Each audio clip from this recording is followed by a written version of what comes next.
If you have any kind of economic training at all, you know that the policy response when you are at the edge of a depression is very different than the policy response when you are starting to see growth.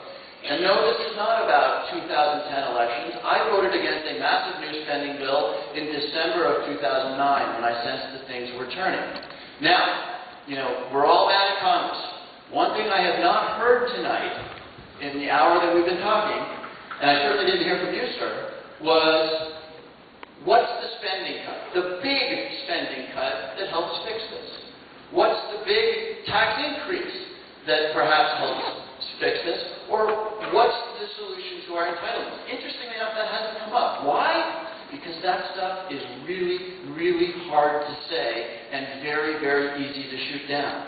I talked about the Pentagon budget. That's always been untouchable, right? Should it be untouchable in the future? Social Security is known as the third rail in politics because if you touch it, you die. It's not that we lack courage, although perhaps some of us from time to time do. It is that this stuff is very hard to talk about, so much so that in an hour of discussion I haven't heard one suggestion about a very substantial solution to these problems.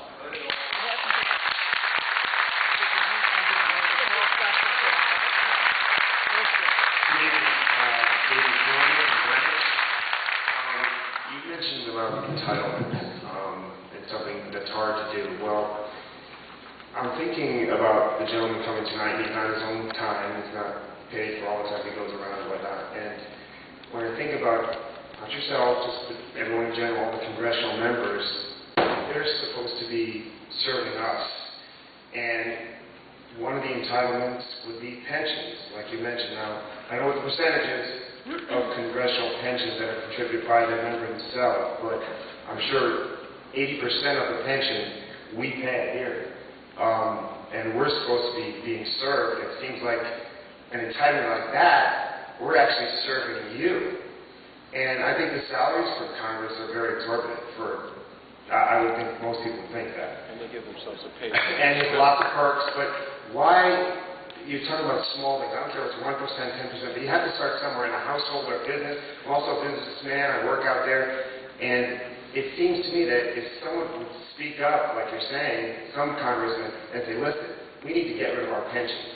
That's an entitlement that should be done on a state, local level, federal level. Why do you guys have a pension? I mean, that's a big entitlement. It's an entitlement. It's not something, you guys are supposed to be serving us. We seem like we're the servants in all these matters, really. I mean, I think a lot of these...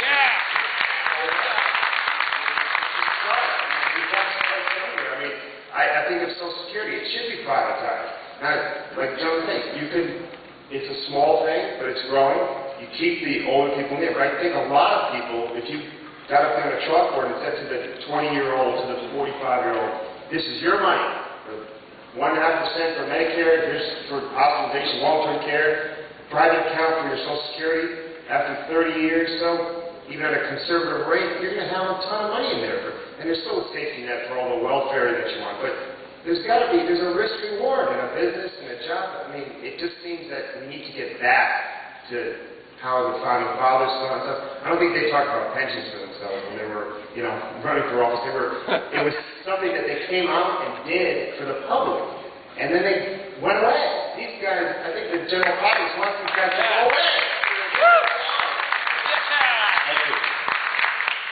Look, you talked about a couple of things, and instead of telling you what I could say, how about if I tell you what I did?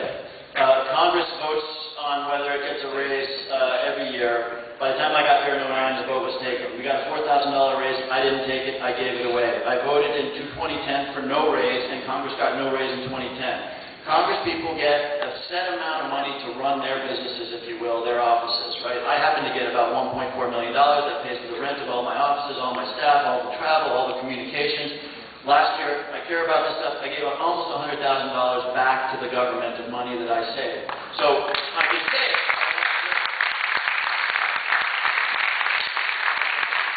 Yes, sir.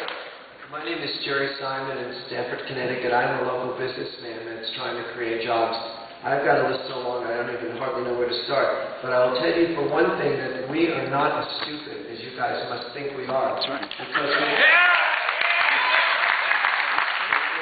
President Obama has talked about no new taxes on people who make under $250,000, I have to tell my staff, all 40 people, that they're going to pay another $700 in income tax next year on the medical benefits that I'm providing for them, so they're going to pay phantom income tax.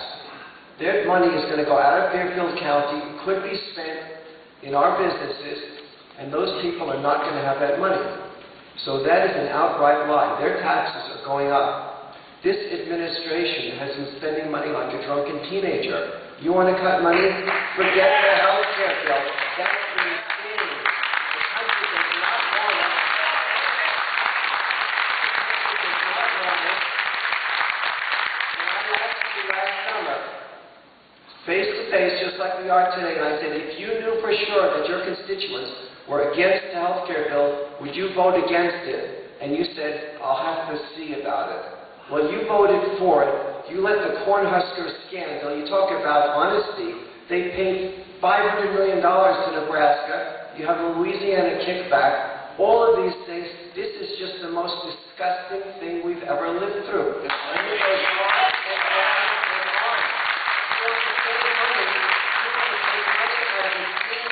By taking money, stealing money from Medicaid and giving it to immigrants who sneak in the country illegally, we can't support the whole world. Sir, let's deal with our country. So, you're absolutely entitled to oppose the health care bill. You're not entitled to your own set of facts. The facts are that in the final version of the health care bill, the Louisiana Purchase and the Cornhusker Compromise were gone, and I probably wouldn't have voted for it. Perhaps. They were gone. Secondly, the bill provides no coverage. Sir, you're welcome to wait in line like everybody else, your colleagues here who have been polite, but please don't shout out. So all of those things were removed. You're entitled to not like the health care bill, but there is no coverage for undocumented aliens in the health care bill. By the way, we serve them already. This is a fact that has been true ever since EFLA has been passed. Emergency rooms are legally required to serve everybody who shows up. Now, maybe you want to articulate an argument that we shouldn't show up, we shouldn't serve a human being who shows up in an emergency room. We should close the door so they don't keep coming in. I'm in the medical profession. I would never reject. A person comes into my office, I'm a dentist, they have a toothache, we don't just throw them out, even if they don't have money. We'll help them get them out of pain. But you don't keep the door open indefinitely. Sir, immigration is a totally other topic, and we'll have plenty of town halls, just as I did 12 town halls. But you asked me about where my constituents were on health care, and you heard me talk about how I think about my job. I have probably polled my constituency in as scientific a fashion as I could, probably 4 times over the course of the 20 months that I've been in office. And at no point in any of my polls did a majority of my constituency oppose the health care reform plan. Well, we can talk about that.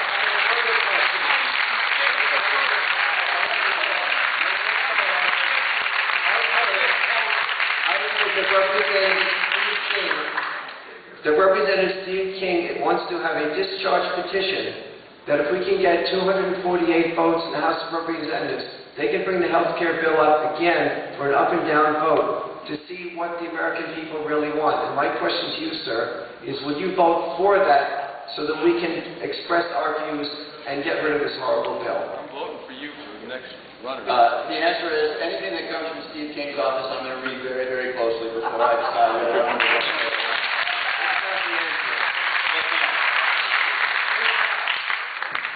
I'm Debbie Iris from Darien. First of all, I'd like to say thank you so much for coming here. Both of you take a ton of courage to come here and give a straight talk and be honest. Sound bites and so sick of my first favorite.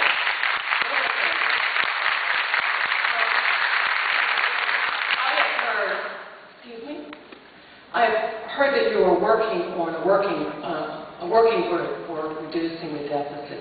Can you tell us a little bit more about that and how the response has been from both the Democrats and the Republicans? Thank you. Yeah, thank you for your question. This gentleman referred to it earlier.